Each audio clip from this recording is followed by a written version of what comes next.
ГСП онлайн. Городские новости сейчас. Арктик Университет в обновленном составе открыл новый хоккейный сезон. Первые две встречи клуб провел на домашнем льду с питерским «Динамо». В первый день хозяева были в шаге от победы. В овертайме игра закончилась со счетом 0-1 в пользу гостей. Второй матч в серии привнес интригу, будет ли реванш. В красивом эпизоде Арктик открыл счет, но гости быстро ликвидировали разрыв.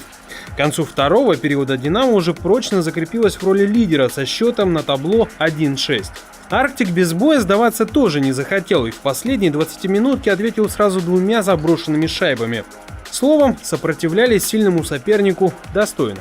Мы немножко сделаем выводы, проанализируем те ошибки, которые мы сегодня допустили, и в нормальном режиме все это разберем. И я думаю, девочки грамотные, все поймут, и самое главное, чтобы в будущем они не допускали этих ошибок.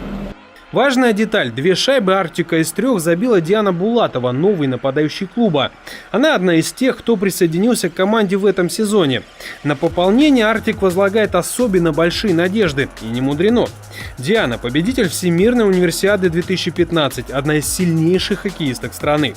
Старанием своего нового коллектива она также дала свою оценку, и тем она реалистичной, ведь Диана Булатова ранее сама выступала за «Динамо», так что соперниц знает не понаслышке.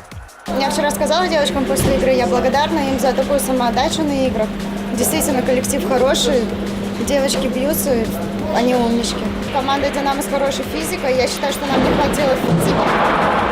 У них есть мысль, схемы, они придерживаются тренерской установки, они умнички. В прошлом сезоне Арктик выиграл у «Динамо» всего 1 матч из 6 сыгранных.